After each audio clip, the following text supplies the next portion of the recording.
قرآن پاک کے اندر دو ایسے مواقع جہاں پر قسم کے حوالے سے احکامات بیان ہوئے، ایک سورہ البقرہ کی آیت نمبر 225 اور پھر اس کے بعد سورہ المائدہ کی آیت نمبر 89، کہ جب کوئی آدمی قسم اٹھا لیتا ہے تو اس قسم کا شرعی حکم کیا ہوتا ہے۔ سورہ البقرہ کی آیت نمبر 225 میں اللہ کریم نے ارشاد فرمایا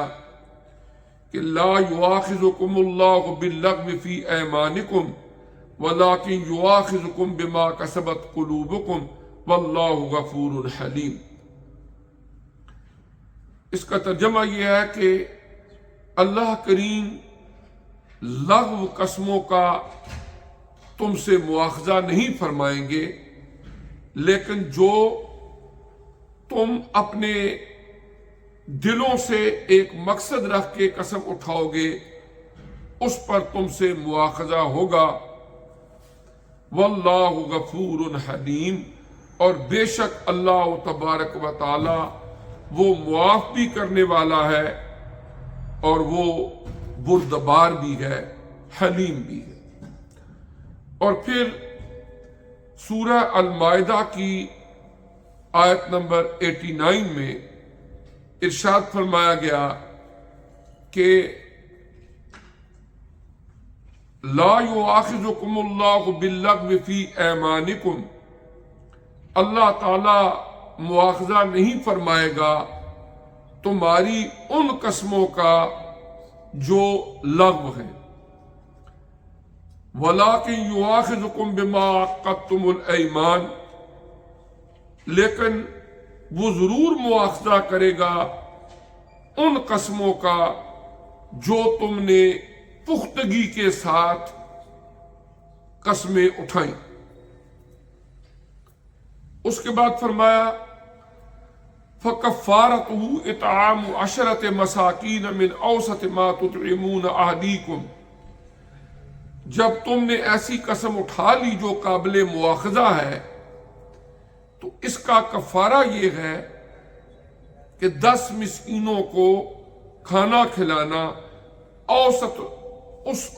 اور درمیانے درجے کا،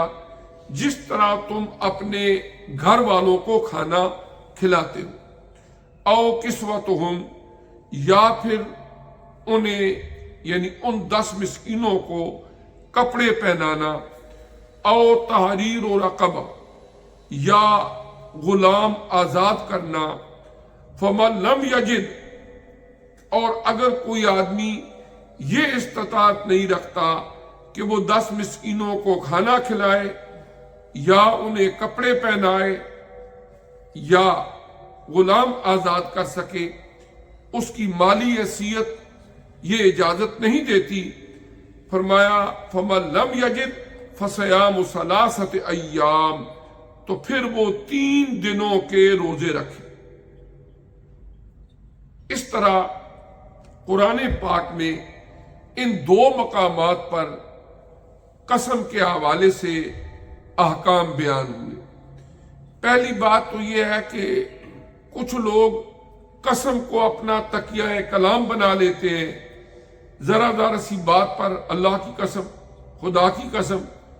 یا کوئی لوگ بزنس کرتے ہیں، وہاں پر اپنے گاہک کو مطمئن کرنے کے لیے